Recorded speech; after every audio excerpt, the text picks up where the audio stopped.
જે ઉદુંબર કે ઉંબરડા, ગુલર કે ફિક્સ કે અંજીર જે પણ કહેવાય તે, પછી વડ કે બેનિયન ટ્રીઝના ફ્રૂટ્સ, પછી પીપળો કે પારસ પીપળોના ફ્રૂટ્સ, પછી પ્લક્ષ એટલે કે પીપળાની જાતના જ એ વૃક્ષ છે એના ફળો, અને ફિફ્થ છે કાલુંબર કે કાકોદુંબર.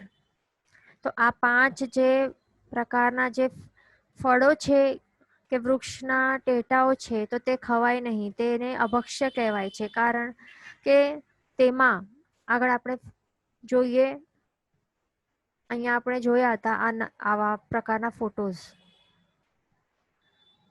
તો હજી આપણે બીજા ફોટોઝ જોઈએ. એમાં શું હોય છે કે મચ્છર જેવા નાના નાના ઘણા જ પ્રમાણમાં ત્રસ્ત જીવો રહેલા હોય છે. અહીંયા જો આ જે અહીંયાથી ઓપનિંગ જે દેખાય છે તો ત્યાંથી ખાઈ ખાઈને અંદર ચાલ્યા જતા હોય છે. આટલા સૂક્ષ્મ, આટલા નાના હોય છે, નાના નાના. અને પછી તેઓ શું કરે અંદર જઈને, અહીંયા જો અંદર જઈને તેઓ ઈંડા આપે. આ બધા ગોલ ગોલ ગોલ ગોલ જે દેખાય છે તે દરેક અહીંયા જો અહીંયા પોતાના જે આ જે જીવ છે તેમાં અંદર એક એકમાં એ ઈંડાઓ નાખતા જાય છે. પછી આગળ શું કરે છે જો અહીંયા વળી પોતાનું જે પોલન જે પોતે ખાઈ લીધું હોય તો તે પોલન પણ જે સીડ્સ છે તે પણ એ નાખતા જાય છે. તો એનાથી ત્યાં બીજની ઉત્પત્તિ થાય છે. એટલે 2 કામ કરે છે, પોતાના ઈંડા પણ મૂકતા જાય છે અને બીજા પોલન જે સીડ્સ છે તે પણ એ મૂકતા જાય છે. એ બંને કામ કરે છે. પછી અહીંયા જે ઈંડા મૂક્યા હતા તો તેમાંથી શું એ બીજા એના જ પ્રકાર જેવા આ વાસ્પ છે તો તેઓની ઉત્પત્તિ અહીંયા થાય છે. તો અહીંયા આપ જોઈ શકો છો, અહીંયા બધા હેચ થાય છે. પછી જે પણ ઈંડા આપેલા હતા તો પછી અંદર જ હેચ થાય છે. આટલા નાનકડા જીવા હોય છે. પછી આગળ જોઈએ, અહીંયા જો અહીંયા અંદર જ બધાની ઉત્પત્તિ થાય છે. પછી આગળ આપણે જોઈએ, હજી અહીંયા જો આ કાળા કાળા જે પણ દેખાય છે તો તે બધા પછી જીવોની ઉત્પત્તિ અંદર જ થઈ જાય છે. બરાબર. પછી અહીંયા શું બતાડે છે કે જે વાસ્પે અહીંયા અંદર ઈંડા આપ્યા તે પોતે અહીંયા મરણ પામી જાય છે. કારણ કે પોતે ત્યાંથી બહાર જઈ શકતો નથી. બરાબર. ઈંડા આપીને તે બહાર જઈ શકતો નથી. તે અંજીરની અંદર જ મૃત્યુ પામી જાય છે. પછી અંજીરમાં જેવા રહેલા જે એન્ઝાઇમ્સ હોય છે તો એના કારણે શું થાય છે, તો જે મરી જાય છે ને મચ્છરો, તો એના જ ક્લેવરોનું ત્યાં જ બ્રેકડાઉન થઈ જાય છે એના શરીરનું. બરાબર. એની અંદર જ થઈ જાય છે અને પછી જે આ અંજીર છે તો તે જ રીઅબ્ઝોર્બ કરી દે છે, એટલે કે ચૂસી લે છે આ અંજીર જ. અને ઘણા બધા ઈંડાઓ દરેક એક ગોલ ગોલ જે દેખાય છે તે દરેકમાં એ આપેલા હોય છે. પછી વિચારો કે આ સુકાઈ જાય. હા, અને વળી અહીંયા ફંગસ પણ એવી રીતે અહીંયા આવે છે કે એ લોકો કહે છે કે ફંગસ પણ એ લોકો એની સાથે અહીંયા એ નાખતા જાય છે. તો હવે વિચારો કે આવા પ્રકારના જે ઘણા ઈંડાઓ આપેલા હોય છે અને આટલા બધા જીવો અંદર હોય છે, તો આ સુકાઈ જાય તો પછી શું આ ભક્ષ્ય બની જાય? આ વિચારવા જેવું છે. નહીં બને ને, ઓબ્વિયસલી નહીં બને. અને સુકાઈ ગયા બાદ તે કાંઈ આપણને ખબર પણ પડવાની નથી કે અંદર શું છે. વળી એવું ક્રંચી એવું એક અવાજ પણ આવતો હોય છે. તો એક શેનું અવાજ આવતું હોય? સીડ્સનું હોય કે જીવડાઓનું હોય એ વિચારી લેવાનું. બરાબર. તો આ તો હમણાં એ લોકો બતાડે છે. આ બધા ફોટોઝ જોયા તો એમ હમણાંના આ જે સાયન્ટિસ્ટો છે તો તેઓ હમણાં બતાડે છે, પણ પ્રભુએ તો આ પહેલાથી જ બતાડી દીધું છે. આ 5 જે ફ્રૂટ્સ છે તો એનું લિસ્ટ કંઈ હમણાં પ્રિપેર નથી કર્યું સાધુ ભગવંતોએ. એ તો પહેલાથી જ પ્રભુએ કહી દીધું છે. બરાબર. તો આ બધું શું છે? અભક્ષ્ય છે. તો આ અંજીર હોય, ડ્રાય ફ્રૂટ્સ, જે પણ ડ્રાય અંજીર હોય, એ બધું આપણને ત્યાગ કરવાનું છે. વળી કેટલીક વખતે આપણા સ્વામી વાત્સલ્યમાં અજ્ઞાનતાના કારણે રબડીમાં તેઓ નાખી દેતા હોય છે અંજીર, અને લોકોને વિશ્વાસ હોય માટે તેઓ વાપરી લે છે. એટલે આપણ બધાને અહીંયા જાગૃત થવાનું છે, ધ્યાન રાખવાનું છે કે અંજીરનું સર્વથા ત્યાગ કરવાનું છે. બરાબર. અને આપણાથી આ બધા જીવોનો આહાર આપણાથી નહીં કરાય.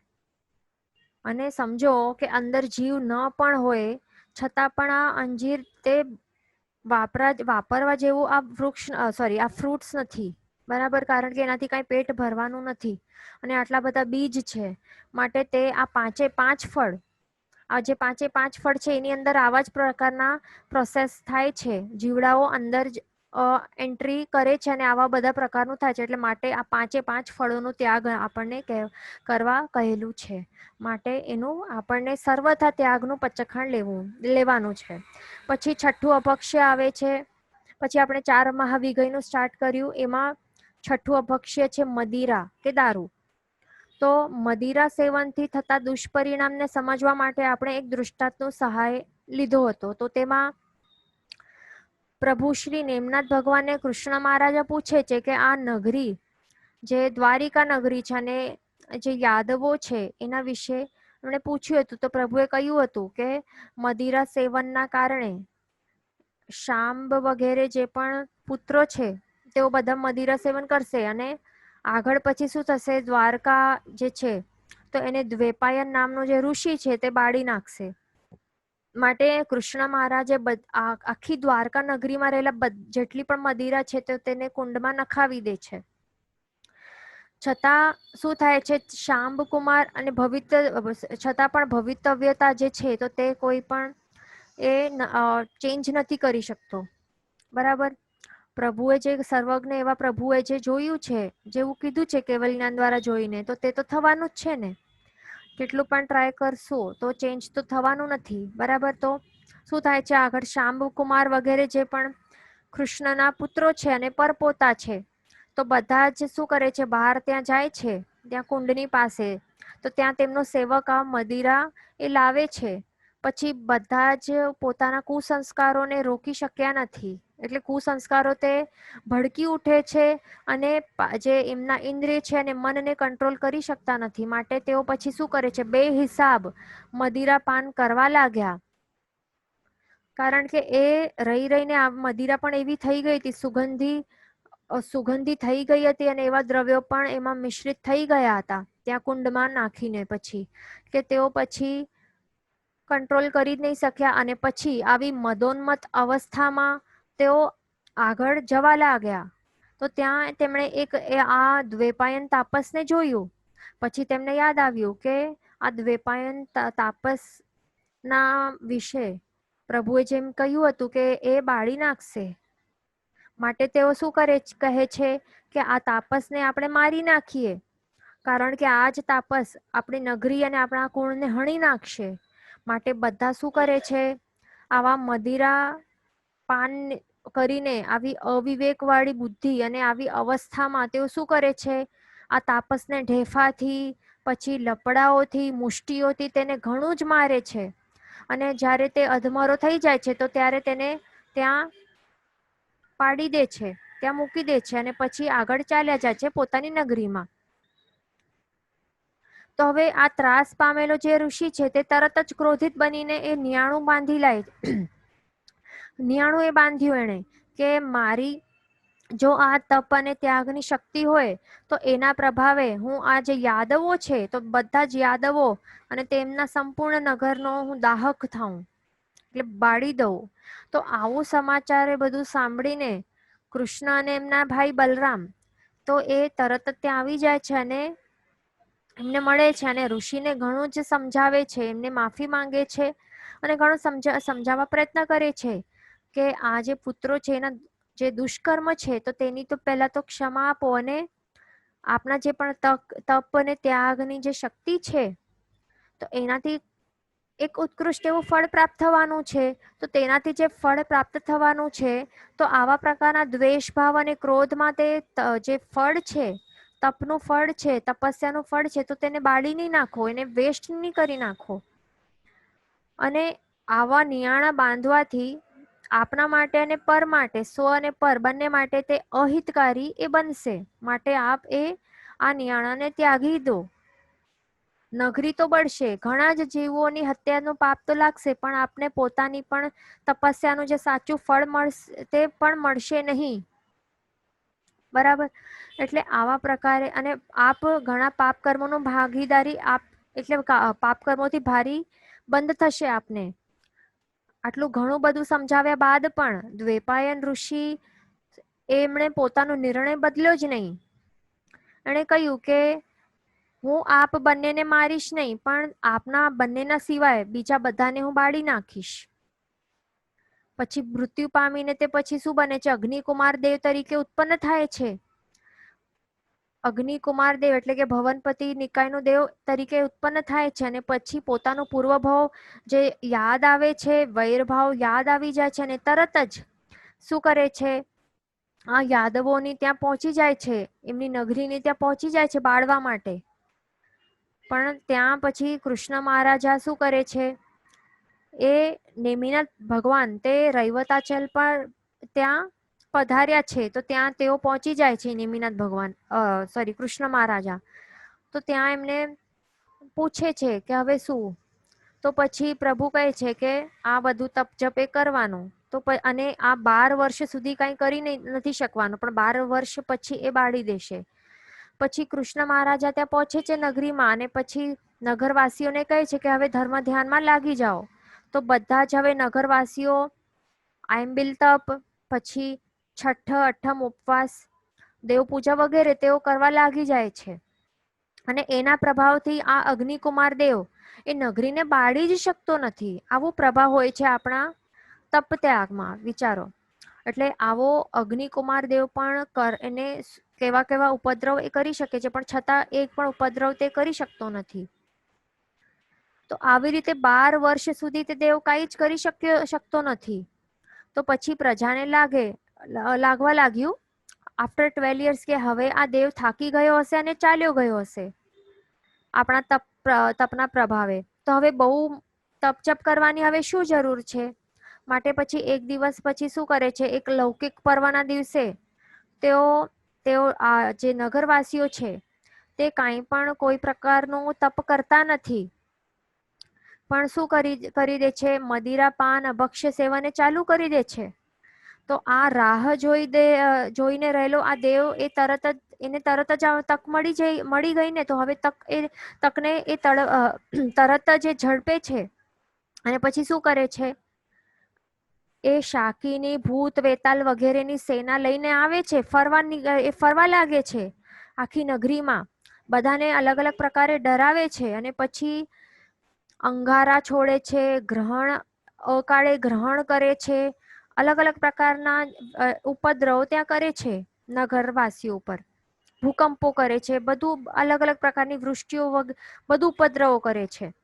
અને સંપૂર્ણ પછી દ્વારિકા નગરીમાં રહેલા જે પણ અને બહાર જે પણ વસેલા હતા ને યાદવો, તે બધાને આવી રીતે સંવર્તક વાયુ કરીને ફૂંકીને બધું આવી રીતે ત્યાં જમા કરી દે છે દ્વારિકા નગરીની અંદર.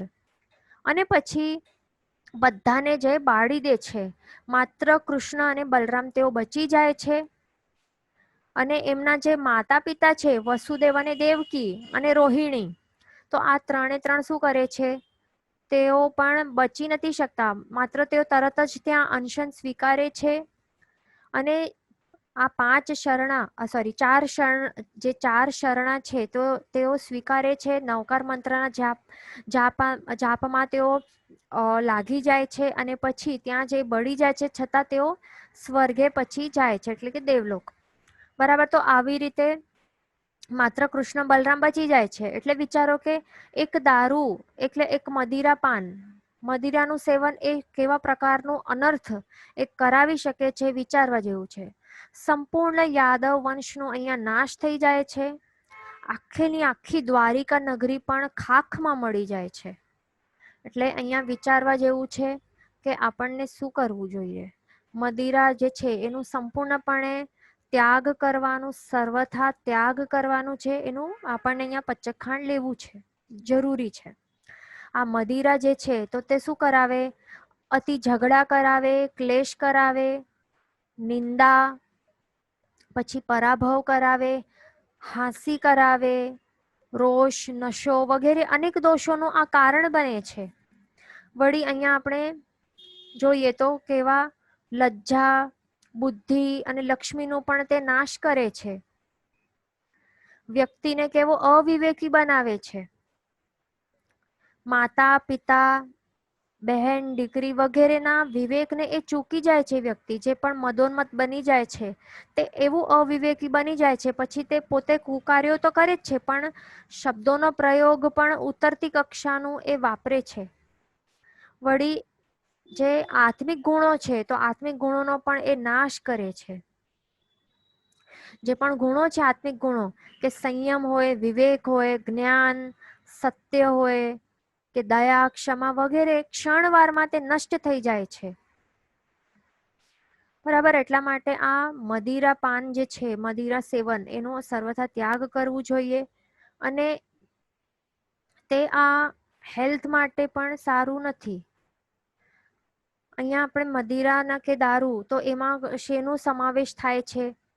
તો જે પણ અહીંયા અલગ અલગ પ્રકારના અહીંયા જે નામો દેખાય છે, તો તે આ બધા નામો જે પણ હોય તો તે બધા જ એની અંદર એનો સમાવેશ થઈ જાય છે. વળી આ દારૂનું ભક્ષણનું એજ લિમિટ આપણા અહીંયા ગવર્મેન્ટે રાખ્યું છે મહારાષ્ટ્રમાં, કે બિયરને પીવા માટે 21 યર્સ પ્લસ હોવું જોઈએ અને બીજા પ્રકારના મદિરા પાન માટે 25 પ્લસ હોવું જોઈએ. વળી ગુજરાત જેવા પ્રાંતોમાં તો એને બેન જ કરવામાં આવેલ છે. માટે જે આ દુરાચારીઓ જે આ બનાવે છે, તો એને એમણે આઈડિયા કાઢીને પછી શું બનાવે છે, બ્રીઝર ને ચાઇલ્ડ બિયર જેવા એ માર્કેટમાં વેચવા મૂકી દે છે, કે જેનાથી પછી શું કરે, જે પણ કોલેજિયન્સ હોય, જે 21 યર્સ બિલો હોય, તો તેઓને પણ લત લાગી જાય. તેઓ આ ચાઇલ્ડ બિયર કે બ્રીઝર એવા નામના પદાર્થોનું ભક્ષણ કરવા માંડે. તેમને લાગતું હોય કે તેઓ ફ્રેન્ડ સર્કલમાં જે અન્ય ધર્મીઓ છે એમની સાથે રહેવા માટે, એમના જેમ જ કુલ બનવા માટે આવા જે પદાર્થો છે તો એમનું ભક્ષણ કરવું જોઈએ એમને. અને ઘણા કરતા પણ હોય છે. તો એમાં પણ આલ્કોહોલનું પ્રમાણ તો રહેલું જ હોય છે. વળી અન્ય ધર્મીઓ એમ પણ કહેતા હોય છે કે આપણે જો મદિરા નથી પીવાનું અમારી જેમ, તો પછી બ્રીઝર પીવાનું. બરાબર. અને એમાં એ વળી કહે કે માત્ર ફ્રૂટ જ્યુસ જ છે. આવા પ્રકારના એ લોકો કહેતા હોય છે. અને આપણા જે બાળકો છે, આપણા ઘરના બાળકો, તે પણ પિતા થવા લાગી જાય છે. તો એમાં પણ તેમને દોષ લાગે જ છે. કારણ કે આ બધું શું છે, આ પણ શું છે, અભક્ષ્ય જ છે. અભક્ષ્ય અને વાસી ડ્રિંક્સ જ છે. એમાં પણ આલ્કોહોલનું પ્રમાણ છે. ભલે ત્યાં નશો ચડતો નથી, છતાં પણ તે કેવું છે, અભક્ષ્ય છે, વાસી છે, અને એમાં પણ જીવોત્પત્તિ રહેલી હોય છે. વળી તેઓ શું કહેતા હોય કે બિયર કે વાઇન વગેરે પીવાથી હેલ્થ એ હેલ્ધી છે અને એના બેનિફિટ્સ પણ ઘણા હોય છે. એવા પ્રકારના ભ્રામક અને ખોટી વાતો તેઓ ફેલાવી રહેલા છે. જે એમની કંપનીઝ છે, આ જે પ્રોડક્શન કંપનીઝ છે, એમના જે PR હોય છે, તો તેઓ એવા પ્રકારના ખોટા એ ભ્રામક ચીજો એ ફેલાવતા હોય છે. અને આપણે તેના વાતોમાં આપણને આવવાનું નથી. અહીંયા આપણને જાગૃત થવાનું છે. કેટલાક વળી કહેતા હોય છે કે માત્ર જે વાઇન છે તો એ તે જ ખરાબ છે, કારણ કે તેનાથી નશો થાય છે, પણ બિયર ખરાબ નથી. તો તેવી પણ માન્યતા બહુ જ ખોટી છે. ભલે બિયરથી નશો ચડતો નથી, ભલે એ લાઈટ હોય, અને બ્રીઝર એનાથી વધારે લાઈટ હોય, અને ચાઇલ્ડ બિયર તો હજી પણ લાઈટ છે, માટે તે કંઈ સારું નથી. બરાબર. અને એ લોકો એવું જ પ્રચાર કરતા હોય છે કે નશો ચડતો નથી માટે તે સારું છે. પણ એકદમ ખોટી માન્યતા છે. કારણ કે આ બધાના ભક્ષણથી તો પાપ લાગવાનું જ છે. તો કેમ અહીંયા માત્ર નશો ચઢે છે કે નથી ચડતો એ જ માત્ર એક પ્રશ્ન નથી, પણ બિયર, વાઇન વગેરે બધું જ બનાવવાની પ્રક્રિયા કેવી છે તે પણ મેઇન રોલ ઇન્ડિકેટ કરે છે. બરાબર. તો એમાં જે પણ ફ્રૂટ વાઇન્સ કે ફ્રૂટ બિયર વગેરે જે પણ લોકો કહેતા હોય, તો તે માત્ર કાંઈ ફ્રૂટ જ્યુસ નથી. એ કહેતા હોય કે આ માત્ર ફ્રૂટ જ્યુસ છે, પીવાથી હેલ્ધી હોય છે. પણ આ બધું બને કેવી રીતે છે, તો તે આપણે ક્યારેક વિચાર્યું છે? તો આ જે પણ શું કરતા હોય છે, ફ્રૂટ્સ ને ફ્રૂટ જ્યુસ કે ફ્રૂટના પલ્પ્સ, અહીંયા જે ગ્રેપ્સ દેખાય છે ફોટોમાં, આ બધા ગ્રેપ્સ છે. આટલા બધા ગ્રેપ્સ કે કોઈ પણ પ્રકારના ફ્રૂટ્સના પલ્પ કાઢીને તેઓ શું કરે, ફર્મેન્ટેશન કરવા માટે એ રાખે. ફર્મેન્ટેશન એટલે કે સિમ્પલ વર્ડ્સમાં આપણે જો કહીએ તો સડાવવાની ક્રિયા કરે. બીજું શું હોય, ફર્મેન્ટેશનનું પ્રોસેસ એ સડાવવાની જ ક્રિયા છે. એમાં તેઓ ઈસ્ટ નાખતા હોય. ઈસ્ટ એટલે કે ફંગસ. ફંગસ શું છે, અનંતકાય છે. જે ફૂગ છે તે અનંતકાય છે.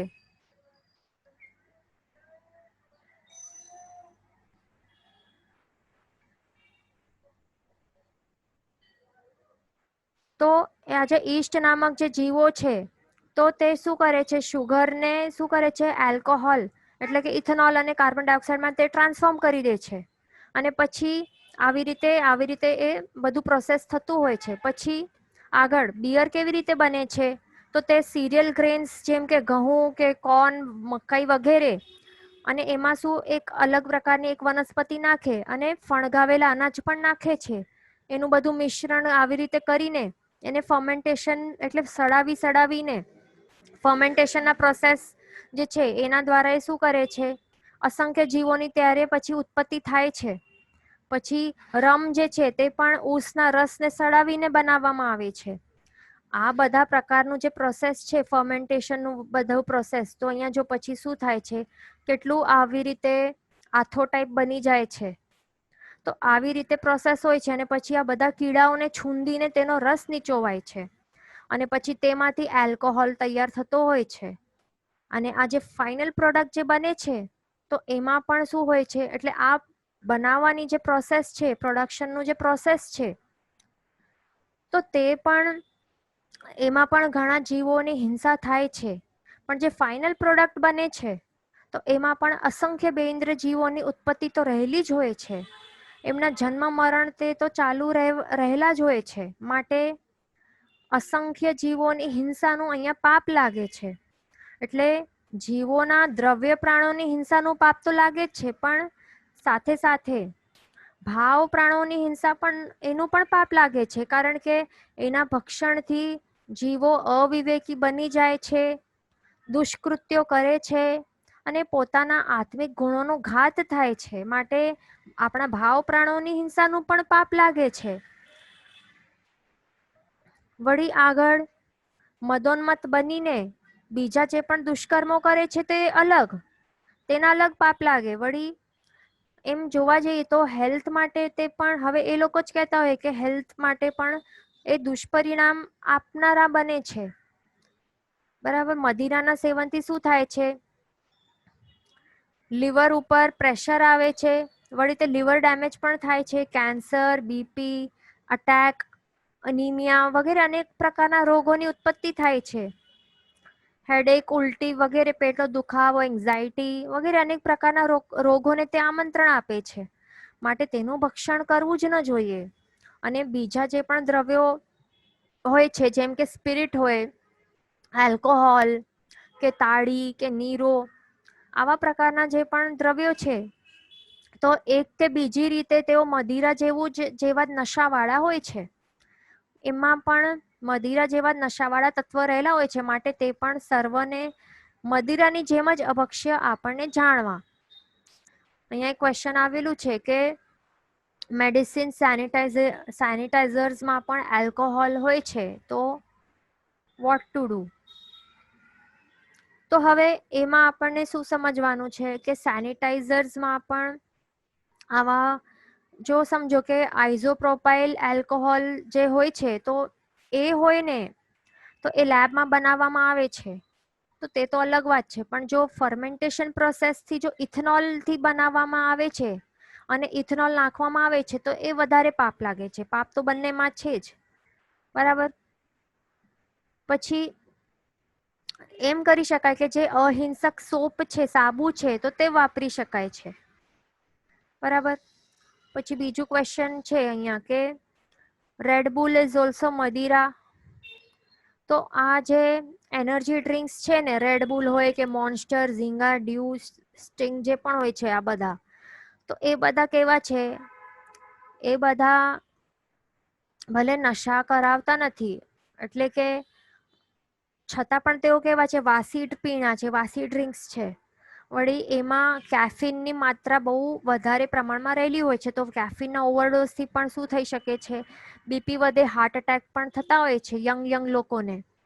વળી તે એક્સ્ટ્રા એનર્જી કે ઉત્તેજના આપે છે, એના કારણે શું થાય, મનમાં વિકારો પેદા થઈ શકે છે. વળી આગળ તે અગ્રેસિવ બિહેવિયર પણ કરાવી શકે અને એવા કુકર્મો પણ કરાવી શકે છે કે જે આત્મા માટે હિતકારી નથી, સ્વ અને પર માટે હિતકારી નથી. માટે આવા જે પણ ડ્રિંક્સ છે તે તો ભાવ પ્રાણોનું એ ઘાત કરાવે જ છે, પણ તે પોતે પણ અભક્ષ્ય જ હોય છે, વાસી હોય છે, એમાં પણ જીવોત્પત્તિ તો રહેલી જ હોય છે. માટે આ બધા જે પણ એનર્જી ડ્રિંક્સ હોય તો તે બધા આપણને ત્યાગ કરવા જોઈએ. બરાબર.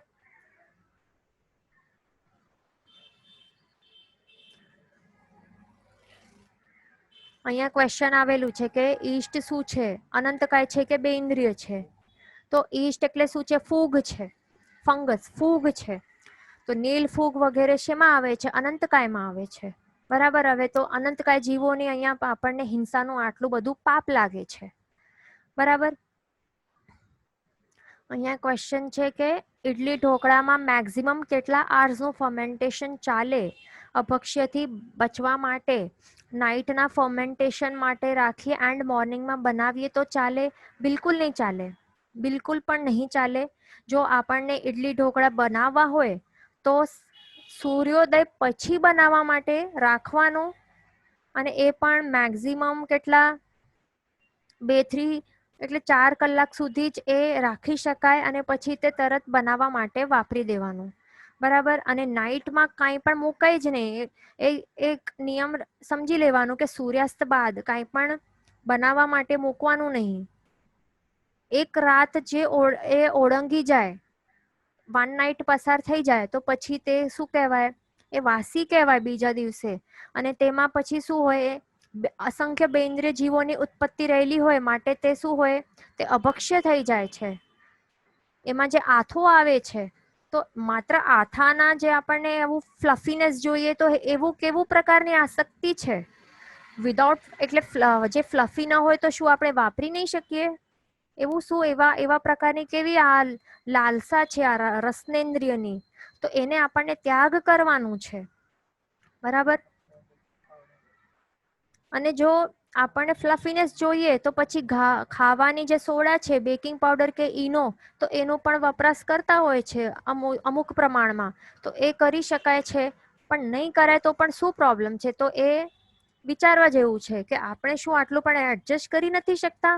આપણને ફ્લફીનેસ ને આ બધું શા માટે જોઈએ? આવા પ્રકારનું સોફ્ટ સ્પર્શ, પૂતગલોનું સોફ્ટ સ્પર્શ મોઢામાં શા માટે જોઈએ?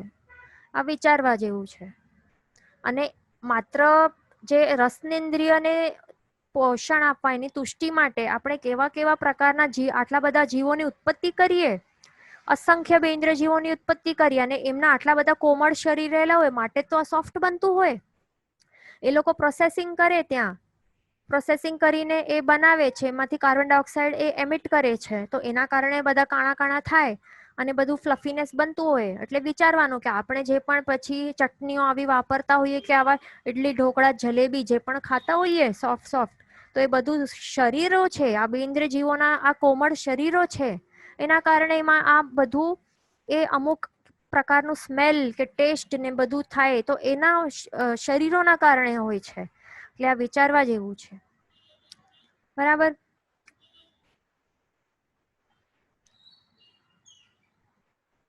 પછી અહીંયા બીજો ક્વેશ્ચન આપણે અહીંયા ક્વેશ્ચન આવ્યું છે કે સ્ક્રીન પર જે પર્સન્ટેજ છે એ શેનું ઇન્ડિકેશન છે?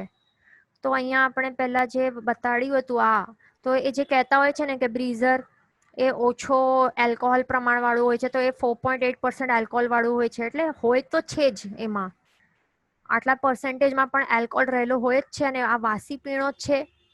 બરાબર. એટલે જે ચાઇલ્ડ બિયરનું જે બોટલ હોય તો એમાં આટલા % એલ્કોહોલ હોય જ છે, માટે તે કાંઈ એવું ભક્ષ્ય નથી બની જતું. બહાર જે પણ એ લોકો ફ્રેન્ડ સર્કલમાં જે પણ કહેતા હોય તો તે કઈ ભક્ષ્ય બની નથી જતું. માત્ર આપણને નશા એ એ લોકો કહે કે નશો અપાવતો નથી, લાઇટ હોય છે માત્ર, તે એટલા માટે તે પી શકાય છે. પણ એ બધું આપણને સાંભળવું નહીં. જે એવા પ્રકારના જે ફ્રેન્ડ્સ હોય છે એનાથી આપણને દૂર રહેવાનું. બરાબર. પછી અહીંયા બીજું ક્વેશ્ચન છે કે કોલ્ડ ડ્રિંક્સ પણ પીવા જોઈએ. તો કોલ્ડ ડ્રિંક્સ પણ જે હોય છે ને, ફ્રૂટી, માઝા, જે પણ સોફ્ટ ડ્રિંક્સ છે, તો તે પણ શું હોય છે, તે બધા વાસી હોય છે. તો તે બિલકુલ નહીં ચાલે. બરાબર. અને આપણે કઈ ગાળીને તેને પીવાના નથી. બરાબર ને. તો એ ફર્સ્ટ ઓફ ઓલ તો જે પેપ્સી વગેરે છે, તો એ શું કહેતા હોય છે કે ટોયલેટ ક્લીનર છે. પોતે જ એ લોકો જ અહીંયા ત્યાં આપ ગૂગલ કરી શકો છો, એ પોતે જ કહેતા હોય છે કે ટોયલેટ ક્લીનર જેવા આ એસિડિક પદાર્થો છે.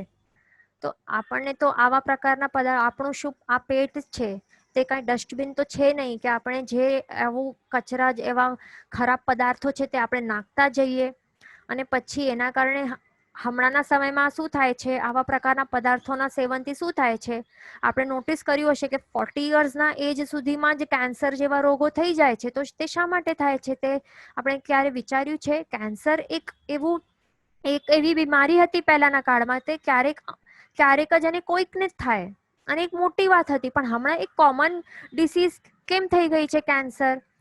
કારણ કે આપણે આ બધા જે ચાઇનીઝના જે પણ પદાર્થો છે, ચાઇનીઝ ડિશિસ છે, અને આ બધા પ્રકાર જે એ નોર્મલ યુઝમાં આપણે રોજ ખાવાનું ચાલુ કરી દીધું છે. અને આવા પ્રકારના ખાદ્ય પદાર્થો ખાવાથી શું થાય છે, પછી આપણા સેલ્સ છે ને, તો તે સેલ્યુલર લેવલ ઉપર જ તે બધા ખરાબ સડતા જાય છે. અને એના જ કારણે તો પછી આટલી નાની, એટલે કન્ટિન્યુઅસલી જો એ ખાવામાં આવે આટલા વર્ષો સુધી, પછી 40, 30, 40 ના એજ ના થાય તો પછી કેન્સર તો થઈ જ જાય ને.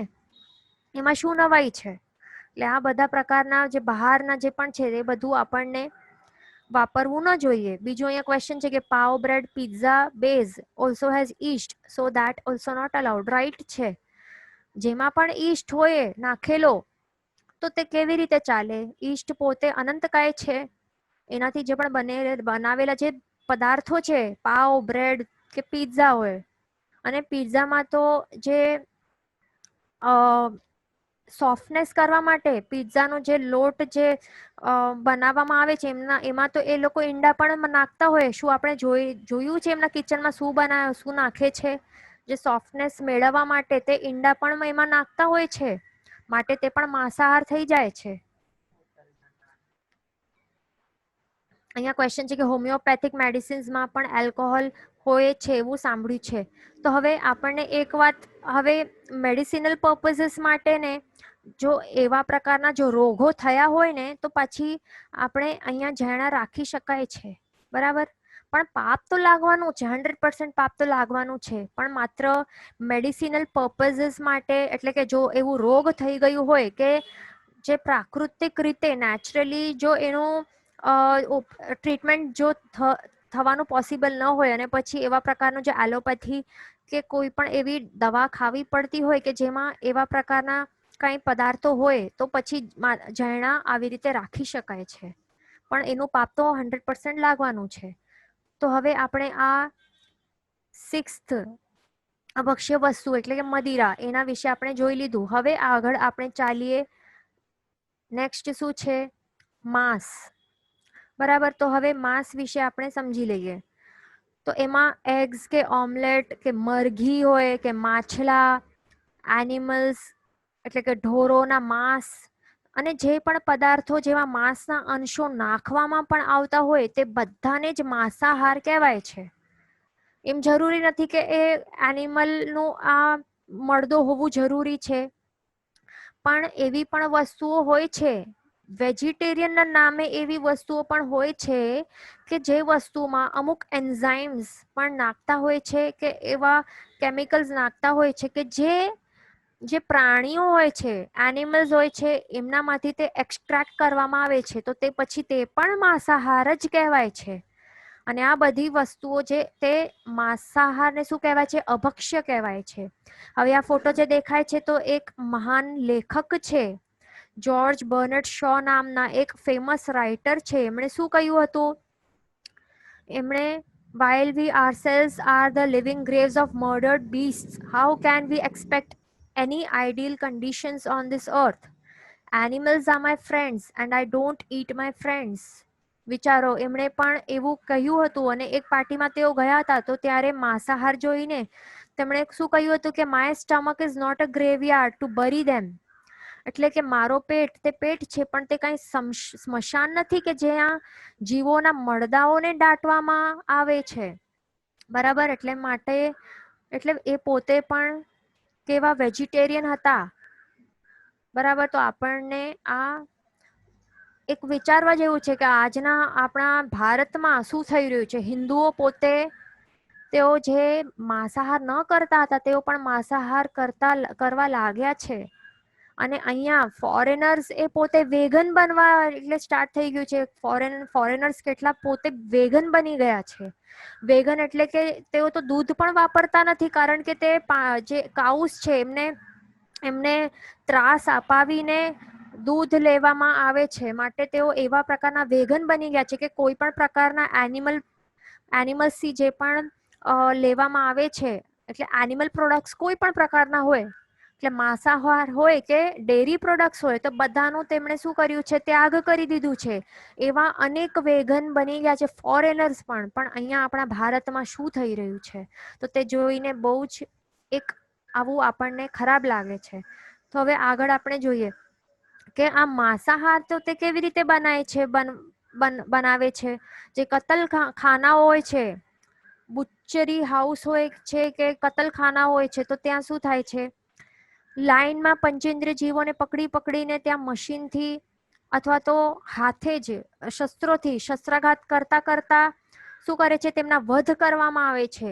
આ એનિમલ્સ રડતા હોય છે, ચિલ્લાવતા હોય છે, છતાં પણ તેમણે એક જ સેકન્ડમાં કાપી નાખીને જ્યારે તેમનું શરીર આવી રીતે ધડથી મસ્તક અને ધડ અલગ થઈને ત્યાં કાપતો હોય છે, તડફડતો હોય છે, ત્યાં જ તેના હજી વધારે કાપા કરીને એના શરીરોના અલગ અલગ ભાગોને અવયવોને અલગ અલગ કરીને ત્યાં વેચવા માટે લટકાવીને માટે કે પેકેજિંગ કરીને ત્યાં પૂરા એટલે લટકાવી દેતા હોય છે અથવા તો પેકેટ્સમાં તે નાખીને આવી રીતે વેચવા માટે તૈયાર પણ કરી દેતા હોય છે.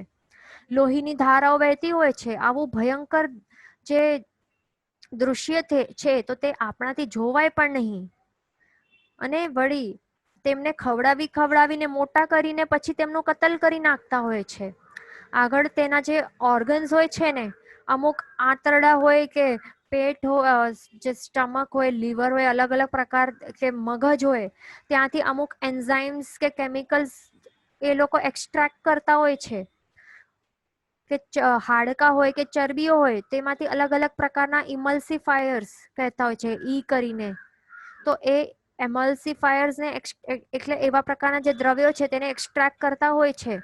એમના પણ કોડ્સ પણ અલગ અલગ ત્યાં આપણે જો જોઈએ ને, જે આપણે ફૂડ પ્રોડક્ટ્સ લેવા જઈએ બહારથી, જે માર્કેટથી આપણે જો લેવા જઈએ તો અહીંયા અલગ અલગ પ્રકારના કરીને કોડ્સ લખેલા હોય છે. E120, E153 આવા અલગ અલગ પ્રકારના આપણે ક્યારે વિચાર્યું છે કે આ શું છે? ગૂગલ કરીને જોઈ લો, એ બધું જ અહીંયા અવેલેબલ છે. એ ઓપનલી અહીંયા ગૂગલમાં બધું રહેલું છે અને આપણને ખ્યાલ નથી આવતું. ત્યાં માત્ર એક ગ્રીન માર્ક, એક વેજીટેરિયનનું ગ્રીન માર્ક ત્યાં લગાડી દે છે એમના ફૂડ પેકેટ્સ ઉપર અને આપણને લાગે કે હા, આ તો ખાવા યોગ્ય છે, ખાવા લાયક છે અને ભક્ષ્ય છે. પણ આ બધા જે પણ છે કરીને જે ઇમલ્સિફાયર્સ છે તો તે બધા કેવા પદાર્થોમાંથી એ એક્સ્ટ્રેક્ટ કરવામાં આવે છે. આ બધું આપણે જો એક નજર લગાડશું તો આ બધા જે છે ને તે બધા જ પ્રાણીજ દ્રવ્યો છે. એટલે કે પ્રાણીજ ઓરિજિન છે, એટલે કે એનિમલ ઓરિજિન છે. એટલે એનિમલ્સના જે અવયવો છે, ચરબીઓ, હાડકા વગેરે, એમાંથી તેઓ બધાને એક્સ્ટ્રેક્ટ કરવામાં આવેલું છે. વળી જે પણ બિસ્કિટ્સ હોય છે તો બધા બિસ્કિટ્સનું જે સોફ્ટ ટેક્સચર અને ક્રીમ બિસ્કિટ્સ હોય છે તો તે બનાવવા માટે તો તે બધા આ બધા પ્રકારના જે ઇમલ્સિફાયર્સ છે તો તે બધા ત્યાંથી એક્સ્ટ્રેક્ટ કરીને તે બનાવવામાં આવે છે. એટલે કોઈ પણ એક પ્રકારનું બિસ્કિટ અહીંયા માર્કેટમાં સારું નથી કે જે ખાવા યોગ્ય હોય છે. આપણને બધા જ બિસ્કિટોની બાધા લેવું જોઈએ. વળી જે નૂડલ્સ છે તો તે નૂડલ્સ પણ આપણે સાંભળ્યું હશે આપણા અહીંયા ઇન્ડિયામાં જ આ જે મેગી નૂડલ્સ છે તો એના ઉપર પણ કેસ કેટલી વખત કરવામાં આવે છે. MSG તેઓ નાખતા હોય છે, તેમાં લેડનું પ્રપોર્શન બહુ વધારે હોય છે. એનાથી જે પણ નાના બાળકો તે વાપરતા હોય છે એમને બહુ ગમતું હોય છે. તો એના કારણે એમના જે બ્રેન ડેવલપમેન્ટ પણ સ્ટોપ થઈ જાય છે અને એ બહુ હાનિકારક હોય છે. એ લોકો જાણી બૂજીને આવું બધું કરતા હોય છે કારણ કે ઇન્ડિયામાં આવા પ્રકારનું એક આવી સ્ટ્રિક્ટલી આવી રીતે તેઓ ચેકિંગ કરતા નથી. ફોરેનમાં તો આ બધા થોડું પણ હોય ને તેઓ ઓન ધ સ્પોટ બેન કરતા હોય છે. એટલે ફોરેનમાં જે બેન્ડ હોય છે તે ઇન્ડિયામાં ઘણા માત્રામાં વપરાશ કરતા હોય છે કારણ કે ઇન્ડિયન્સ કેવા તેઓ અંધવિશ્વાસુ છે. ગ્રીન માર્ક જોઈ લઈએ ને બસ એ આ ખાવા માટે યોગ્ય છે. અને મેગીનું આટલું બધું એડવર્ટિઝમેન્ટ આવી ગયું, આટલી બધા કેસીસ થઈ ગયા, વારંવાર કેસ થાય છે એના ઉપર, છતાં પણ આજે આપણે હમણાં જ પ્રશ્ન પૂછીએ કે કેટલાના ઘરમાં મેગી નૂડલ્સ વપરાય છે, કેટલા બધા વપરાય છે, તો ઘણાના યસ આવી જશે અહીંયા જ આન્સર. આમ આટલું બધું જાણ્યા બાદ પણ મેગી નૂડલ્સ જે પણ અહીંયા એક આવે છે કે નો ઓનિયન નો ગાર્લિક મેગી, આવું પણ આવી રીતે પ્રકારના જે એ લોકોએ પ્રોડક્ટ લોન્ચ કર્યું છે કે એમાં નો ઓનિયન નો ગાર્લિક, તો એમાં પણ શું હોય છે, જે મસાલાનું જે પેકેટ નાખે છે એમાં પણ શું હોય છે, બીટરૂટ વગેરે જે પણ આપણાથી જે ભક્ષ્ય નથી, જે વાપરવા જેવું નથી, તે બધા એમાં નાખી દે છે અને જૈનોને એવું ઉલ્લુ બનાવવામાં આવે છે. અને આપણે અંધવિશ્વાસુ છીએ. આપણને શું ખબર, આપણા પોતાના ભગવાન ઉપર આવી અંધવિશ્વાસ નથી, પણ આ જે કંપનીઓ છે એના ઉપર અંધવિશ્વાસ છે આપણને કે એ લોકોએ કહ્યું છે કે નો ઓનિયન નો ગાર્લિક, એટલા માટે આ જૈન છે, આ વાપરી શકાય છે, આ ભક્ષ્ય છે, ગ્રીન માર્ક છે ને બસ આ એટલે સારું છે. આપણને એમના ઉપર અંધવિશ્વાસ હોય, પણ ભગવાને કઈ વાણી ઉપર આપણને તો વિશ્વાસ શું, અંધવિશ્વાસ શું, સાદો વિશ્વાસ લોજિકલી પણ આપણે એમના ઉપર વિશ્વાસ કરતા નથી. એટલે એવા આપણે થઈ ગયા છે આજના કાળમાં. આ વિચારવા જેવું છે. બરાબર. જે નૂડલ્સ છે તો નૂડલ્સમાં એવું એક લચલચાપણું એવું ક્યાંથી આવે છે, ઘરમાં બનાવીને જો, શું આપ ઘરમાં બનાવશો ને તો એમાં શું નૂડલ્સમાં આવા પ્રકારનું આવશે, જે લચલચાપણું, જે ચ્યુઈનેસ હોય છે તે કેવી રીતે થાય છે, એમાં ઈંડા નાખતા હોય છે, ફિશ ઓઇલ નાખતા હોય છે, પછી તે એ પ્રકારનું જે ઇલાસ્ટિસિટી કે જે પણ હોય છે તો ત્યારે એમાં આવે છે નૂડલ્સમાં. તો એ બધું, અને જે પણ બહાર જતા હોય ચાઇનીઝના ટપરીઓમાં, સ્ટોલ્સ પર, તો તે શું જોયું છે કે કયા કંપનીનું નૂડલ્સ તેઓ વાપરતા હોય છે? તે શું બતાડે છે કે એમ જ આ ડીશમાં મૂકીને આપી દે છે, આ નૂડલ્સ લો ખાઓ? એ વિચારવા જેવું છે આપણે શું કરી રહ્યા છીએ.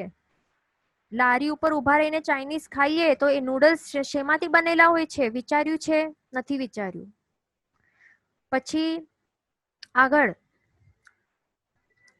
જે પણ કેટલા જણ શું કરતા હોય, આગળ આપણે એગ્સની વાત કરીએ તો હમણાં શું ફેલાવી રહ્યા છે ખોટી ઇન્ફોર્મેશન કે એગ્સ હોય છે ને, ઈંડા, તે વેજીટેરિયન હોય છે. હવે આ કેટલું નવી એક વાત, એટલે સાંભળીને આપણને હસવા આવે કે એગ્સ પણ વેજીટેરિયન છે.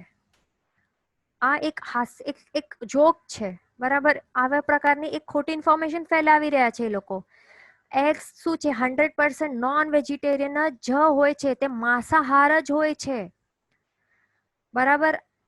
આ એગ્સ જે છે ને એની અંદર જે લિક્વિડ હોય છે ને, એક યલોઇશ લિક્વિડ હોય છે અને બહાર એક ટ્રાન્સપેરન્ટ લિક્વિડ હોય છે, તો તે શું હોય છે, તે કઈ માત્ર લિક્વિડ નથી, તે કઈ માત્ર તેઓ કહેતા હોય કે પ્રોટીન છે, તે માત્ર કઈ પ્રોટીન કે લિક્વિડ નથી. ઓબ્વિયસલી એમાં તત્વો તો રહેવાના છે, પ્રોટીન જે પણ તત્વો હશે તો તે ઓબ્વિયસલી હશે જ, પણ એમાં શું હોય છે, આત્મા તો રહેલો જ હોય છે. કારણ કે આત્મા એનું આ પ્રોસેસ જ છે, એ રસમાંથી ધીરે ધીરે શરીર બનાવે છે. આ જ તો પ્રોસેસ છે. આપણે જીવ વિચાર ક્લાસમાં આપણે એ બધું સમજવા પ્રયત્ન કરશું કે કેવી રીતે શરીરનું ફોર્મેશન થાય છે. પહેલા તો આ પ્રવાહી રૂપે રસ તો હોય છે, એ તો ફર્સ્ટ સ્ટેજ છે. એટલે આત્મા ત્યાં ઓલરેડી પ્રેઝન્ટ હોય છે. આ ચિકનનું ભલે એ શરીર રૂપે, ચિકનના શરીર રૂપે દેખાતું નથી, માત્ર લિક્વિડ દેખાય છે, પણ તે ફર્સ્ટ સ્ટેજ છે. તે લિક્વિડ ફોર્મમાં તો તે જીવ અવશ્ય રહેલો જ હોય છે. તેઓ શું કરે, ડાયરેક્ટલી એને ફોડીને ગરમ ગરમ તવા ઉપર નાખી દે છે. તો આવી રીતે કેટલા ભયંકર પ્રમાણમાં પંચેન્દ્રિય જીવની હિંસા થાય છે. એટલે આ વિચારવા જેવું છે. એમના જે ખોટા પ્રચારો છે કે એગ શું છે, વેજીટેરિયન છે, એમાં આપણને બિલકુલ પડવાનું નથી. વળી તેઓ શું કરતા હોય છે કે એક્સપેરિમેન્ટ કરતા હોય છે. એક ટ્રાન્સપરન્ટ કન્ટેનરમાં તેઓ શું કરતા હોય છે, તેમને નાખી દે છે અને પછી તેમાંથી એ જન્મે છે. એવા એક એમણે બતાડ્યું છે કે એ નિર્જીવ નથી. આવું એમણે પ્રૂવ પણ કર્યું છે કે ઈંડા જે છે તો તે કઈ જે કહેતા હોય ને કે અનફર્ટિલાઇઝ્ડ એગ છે તો તે વેજીટેરિયન હોય, તો એવું કઈ નથી. પણ તે શું છે, એક્સપેરિમેન્ટ કરીને બતાડ્યું પણ છે કે ઈંડાનું શેલને કાઢીને તેને અંદરનું જે લિક્વિડ પદાર્થ હોય છે તો તેને ટ્રાન્સપરન્ટ એક કન્ટેનરમાં નાખીને ઇન્ક્યુબેટરમાં નાખ્યું અને થોડાક દિવસમાં તે નાખ્યું અને પછી તેમાંથી એક શું થયું, તેની અંદર થોડુંક મોટું મોટું થતું જઈને પછી એક આખું એક ચિકન બની ગયું હતું. માટે આ બધા જે ફેલાવે છે ને રૂમર્સ, એ એકદમ બકવાસ છે. આપણને એના ઉપર બિલકુલ વિશ્વાસ કરવાનું નથી. આપણા ઘણા જૈનો પણ ફસાઈ જાય છે અને ઈંડાને વેજીટેરિયન માનવા લાગી ગયા છે. ભલે તેના ભક્ષણ નથી કરતા, તે અલગ વાત છે, પણ એ માન્યતા એમણે બગાડી નાખી છે. બરાબર. પછી જે ટૂથપેસ્ટની વાત આવે છે, કોલગેટ જેવા જે પણ ટૂથપેસ્ટ હોય છે, તો તે પણ હવે અહીંયા આપણે આહારમાં આપણે શા માટે વાત કરી છે, કારણ કે સૌથી પહેલા મોઢામાં એ જ નાખવામાં આવે છે ને. મોઢામાં તો માંસાહાર સવારમાં નાખવામાં આવે તો એ કેવું કહેવાય. બરાબર. એટલે એ પણ શું બોન પાવડર થી બનાવેલું હોય છે. આ જે પણ હોય છે ટૂથપેસ્ટો, એટલે એનું પણ આપણને ધ્યાન રાખવાનું. એવા પ્રકારના ટૂથપેસ્ટ આપણને જે પણ ઈંડાના રસથી બનાવેલા હોય કે હાડકાના પાવડર કે પ્રાણી જે ગ્લિસરીન છે તો એમાંથી એ બનાવતા હોય છે. વળી એમાં જે સોડિયમ ક્લોરાઇડ હોય છે તો એનાથી એટલે એ હેલ્થ માટે પણ એ બેનિફિશિયલ નથી. માટે તે પણ આપણને અવોઇડ કરવું જોઈએ. બરાબર. પછી આગળ એટલે બીજા જે અહિંસક આપણે વાત કરશું કે ટૂથપેસ્ટ કયો યુઝ કરવું જોઈએ, આપણે એ પણ વાત કરશું. બરાબર. એટલે શું વાપરવા જેવું છે, કેવું પ્રકારનું આપણને એ યુઝ કરવું જોઈએ. અને ટૂથપેસ્ટ વાપરવું પણ નહીં. એમ તો ટૂથપેસ્ટ જે હોય છે ને લિક્વિડ ફોર્મમાં તે પણ વાસી જ હોય ને. ટૂથપેસ્ટ વાપરી જ નહીં શકાય. લિક્વિડ ફોર્મમાં છે, જેલ ફોર્મમાં છે, તે બિલકુલ વાપરવા યોગ્ય જ નથી. એ અભક્ષ્ય છે, એનું સંપૂર્ણ ત્યાગ કરવું જોઈએ. અને વળી જે પણ માંસ હોય, જે કાચા માંસ હોય કે રંધાતા જે માંસ હોય કે માંસપેશીઓ હોય, તો એ બધામાં શું હોય છે, તો તેના જે રંગ વાળા એટલે કે તેના જ કલર વાળા અસંખ્ય એવા બેન્દ્ર જીવો ત્યાં ઉત્પન્ન થાય છે એમાં, અને એમના જન્મ મરણ તે ચાલુ હોય છે. એટલે આવા પ્રકારનું જે માંસનું જે ભક્ષણ કરવાથી શું થાય છે, ઘણા જ પ્રમાણમાં જીવોની હિંસા થાય છે. અને આવું કરવાથી શું થાય છે, આપણને નરક જેવી દુર્ગતિમાં જવું પડે છે. હવે ટૂથપેસ્ટની આપણે વાત પહેલા કરી લઈએ કે શું યુઝ કરવું જોઈએ. પછી જે આયુર્વેદિક જે નિર્દોષ મંજન હોય તો એ કેવું, ફોર એક્ઝામ્પલ જે કાંટાળું માયું અને ફૂલાવેલી ફટકડી અને સફેદ સિંધાલુણ એ એક્ઝામ્પલ છે. આવા પ્રકારના જે નિર્દોષ આયુર્વેદિક મંજન આવતા હોય છે તો તે વાપરી શકાય છે. તો તેનાથી શું થાય છે, પાયોરિયા તે અટકાવી શકે છે, દાંતોને મજબૂત પણ કરાવે છે. અને બીજું લીમડાનું પણ દાંતણ જે હોય તો તે પણ દાંત માટે તે શ્રેષ્ઠ છે. તો આવા પ્રકારના જે અહિંસક વસ્તુઓ છે, એટલે કે જે વનસ્પતિ કાયદે એટલે એ ઓછું હિંસક છે. બરાબર. તો એવા પ્રકારનું યુઝ કરી શકાય. બરાબર. પણ આવા પ્રકારના જે માંસાહારી ટૂથપેસ્ટ છે તો તે બિલકુલ પણ સવારમાં મોઢામાં તો નાખવા જ ન જોઈએ. પણ જે આયુર્વેદિક જે અહીંયા છે, હવે અહીંયા ક્વેશ્ચન છે કે Patanjali products toothpaste is edible or not, તો એ પણ જો આવું પેસ્ટના ફોર્મમાં આવે અને એલોવેરા બધું એ જો નાખતા હોય એ ચેક કરી લેવાનું પહેલા તો ઇન્ગ્રીડિયન્ટ શું છે. મેં એ ચેક કર્યા નથી, આવતીકાલે હું ચેક કરીને જોઈશ. પણ જે પણ ટૂથપેસ્ટ એટલે જે આવા પ્રવાહી ટાઈપ એટલે લિક્વિડ સ્ટેટમાં હોય છે, એકદમ સોલિડ કડક નથી, પણ જે પણ પેસ્ટના ફોર્મમાં છે તો તે બધું શું હોય છે, વાસી હોય, અભક્ષ્ય હોય, એમાં જીવોત્પત્તિ 100% રહેલી હોય જ છે. બરાબર. તો અહીંયા જે આપણે બતાડ્યું છે, જે આયુર્વેદિક જે અહીંયા ટૂથ પાવડર છે સૂકો, તો તે આપણે યુઝ કરી શકાય છે આપણાથી. બરાબર. એટલે જે સૂકા ફોર્મમાં છે તો તે એટલે આ જે માંસાહાર છે તો તે આ ભાવમાં રોગોની ઉત્પત્તિ તો કરાવે જ છે, પણ પરલોકમાં દુર્ગતિની પરંપરા તે એનું સર્જન કરાવી દે છે. તો આવી હિંસાને જાણીને અને જાનવરોના જે પરુ, લોહી, ચરબી વગેરે અવયવથી મિશ્રિત જે માંસ છે, તો એ ખાનાર વ્યક્તિના માનસ કેવા હોય છે, એ ડાયરેક્ટ માનસ ઉપર અફેક્ટ કરે છે. આપણા જે આહારમાં આપણે રોજ આહાર કરતા હોઈએ, બહારના પ્રોડક્ટ્સમાં થોડું પણ પ્રાણી જ તત્વ આવી જાય તો એનાથી શું થાય, સીધું આપણા મન, આપણને લાગે કે આટલા જ માત્રામાં આવ્યું છે તો તેમાંથી શું થઈ જશે, પણ એટલું જ નહીં વિચારતા, માત્ર આટલું વાપરવાથી આપણે નિમિત્ત બનીએ છીએ. બહાર જે કતલખાનાઓમાં કતલ થાય છે ને પંચેન્દ્રિય જીવોનું, તો એનું ડાયરેક્ટલી પાપ આપણને લાગે છે, બધું જ પાપ લાગે છે આપણને. એવા ફૂડ પ્રોડક્ટ્સ કે ટૂથપેસ્ટ કે જે પણ આપણે જો ખરીદશું તો એના ડાયરેક્ટલી નિમિત્ત આપણે જ બનીએ છીએ, માટે બધા જ અવોઇડ કરવા જોઈએ. અને આવા પ્રકારના જે માંસાહાર કે આવા પ્રાણીજ તત્વોના વપરાશથી શું થાય છે, આપણામાં પણ, આપણા હૃદય પણ ઘણું જ કઠોર બની જાય છે, આપણા હૃદયમાં પણ ક્રૂરતા આવી જાય છે.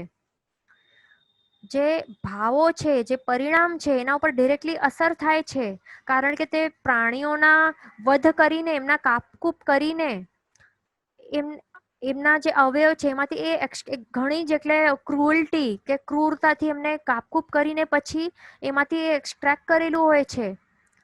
બરાબર. તો એટલે હૃદયમાં, આપણા હૃદયમાં પણ કઠોરતા વધી જાય છે, હિંસક પરિણામો પણ વૃદ્ધિ પામે છે. અહિંસા નામનું જે ગુણ છે, જે ધર્મનો જે મૂળ કહેવાય છે, અહિંસા પરમો ધર્મ, તો તે પણ આપણા આત્મામાંથી ચાલ્યો જાય છે. એટલે માત્ર રસનેન્દ્રિયની પુષ્ટિ કરવા માટે આવા જે બિસ્કિટ વગેરે, જે પણ નૂડલ્સ કે જે પણ છે, બહાર જે બજારના જે માર્કેટના જે પદાર્થો છે, તો જેમાં પણ માંસાહાર હોય, એટલે જે માંસાહાર ભલે ગ્રીન માર્ક રહેલું હોય છતાં પણ તે નોનવેજ છે, તે માંસાહાર છે. એટલે એ બધું વપરાશ કરીને આપણને શું પછી મળશે, નરક જેવી દુર્ગતિમાં જવું પડશે. માટે આપણને આ વિચારવા જેવું છે, બેસીને વિચારવા જેવું છે, એક લિસ્ટ બનાવી દેવાનું કે આ બધાનું વસ્તુઓનો ત્યાગ. બરાબર. આપણામાં દયાના પરિણામ આપણને જો કેળવવા હોય તો પછી આવા પ્રકારના જે એક તરફ આપણે કહીએ કે નહીં, મને સામાયિક બધું કરવું છે, છકાય જીવોને આપણને બચાવવું છે, અને બીજા હાથે આપણા પ્લેટમાં શું પડેલું હોય, પ્લેટમાં તો માંસાહાર વાળા પ્રોડક્ટ્સ રહેલા હોય તો કેવી રીતે ચાલે. પછી જે પણ ફેન્સી ડિશિસ જે હોટેલ્સમાં મળતી હોય છે, આપણે જે ઓર્ડર કરતા હોય તો તે વિચારવાનું કે જે આપણે વેજીટેરિયન મંચાવ સૂપ મંગાવતા હોય તો એ શું 100% વેજ છે, વેજ લખેલું છે, વેજ મંચાવ સૂપ, કે ચાઇનીઝ કે સેલેડ ડ્રેસિંગ્સ જે હોય તો તે શું માત્ર નામ માત્ર વેજ છે. પણ જે પણ સોસીસ તેમાં યુઝ થતા હોય છે, તે એક પણ સોસ હોય છે ને, જે ચાઇનીઝ સોસીસ હોય છે, તે કાંઈ 100% વેજીટેરિયન નથી. તે ફિશ માંથી એક્સ્ટ્રેક્ટ કરેલા હોય છે. એટલે ફિશ માંથી એ બનાવેલા, માછલામાંથી બનાવેલા હોય છે બધા સોસીસ. એટલે આપણને જે એ બધું ત્યાગ કરવાનું. વળી જે પણ અહીંયા ચોકલેટનું અહીંયા ક્વેશ્ચન આવેલું છે કે ફોરેનને ચોકલેટ્સ જે ઇન્ડિયામાં મળે છે તેમાં વેજીટેરિયન નું માર્કો હોય છે, હા માર્કિંગ હોય છે, પણ પાછળ લખેલું હોય છે કે processed in a condition where eggs were also processed. તો આ બધા પણ અભક્ષ્ય કહેવાય ને. હાજી એકદમ સાચી વાત છે. જે ચોકલેટ્સ જે પણ હવે એક સમજી લેવાનું કે જે પણ ઇમ્પોર્ટેડ હોય, જે પણ બહાર ફોરેનમાં બનાવતા હોય, તો એ લોકો એમના માટે એક ડેફિનેશન અલગ હોય છે વેજીટેરિયનની. એમની ડેફિનેશન જો આપ જુઓ ને તો વેજીટેરિયન જે વેજીટેરિયન હોય ને તો એ એગ્સ પણ વાપરી શકે છે. એટલે કે એગ્સ એ લોકો માટે વેજીટેરિયન જ ગણતા હોય છે. એટલે એમની જે ડેફિનેશન હોય છે ને વેજીટેરિયન નું માર્ક ગ્રીન માર્ક કરવાની, તે એમની ડેફિનેશન જ અલગ હોય છે. માટે આપણને જે પણ ફોરેનના પ્રોડક્ટ્સો કમ્પ્લીટલી આપણને એકદમ પચખાણ જ લેવું જોઈએ, સર્વથા ત્યાગ કરવું જોઈએ. કારણ કે જે ચોકલેટ્સ પણ તેઓ બનાવતા હોય છે તે પણ આવા જ માંસાહારથી એટલે ઈંડા વગેરેથી બનાવેલી હોય છે. બરાબર. એટલે તેનું પણ આપણને ત્યાગ કરવું જરૂરી છે. જે ચોકલેટ બનાવવા માટે જે કોકો પાવડર આવતું હોય છે, તો એમાં દૂધનું મિશ્રણ કરતા હોય છે, કોકો બટર પણ વાપરતા હોય છે. તો કોકો બટર મોંઘું હોય છે, એક્સપેન્સિવ હોય છે, તો તેના બદલે તેઓ સલ્ફેટ નામની ચરબી તેમાં એટલે કે એનિમલ ફેટ જે હોય છે તો તેમાં એ મિક્સ કરી નાખતા હોય છે તેને સોફ્ટ બનાવવા માટે. અને કેટલીક જે ચોકલેટ્સ હોય છે કે પેપરમેન્ટ્સ હોય છે કે ચ્યુઇંગ ગમ્સ હોય છે, તો તે બધામાં માંસ, માછલા, ઈંડા, જિલેટીન એ બધાનું મિશ્રણ રહેલું હોય છે. ઈંડાના આ રસવાળી ઓકે, અહીંયા આપણો સમય થવા આવ્યું છે. આપણે આવતીકાલે આ બધા આપણે ઘણું જ બધું ટોપિક છે, આપણે આ સમજણ લેવા પ્રયત્ન કરશું. જેના આજ્ઞા વિરુદ્ધ બોલાયું હોય તો મિચ્છામિ દુક્કડમ સર્વમંગલ માંગલ્યમ સર્વ કલ્યાણ કારણમ પ્રધાનમ સર્વ ધર્માણમ જૈનમ જયતિ શાસનમ.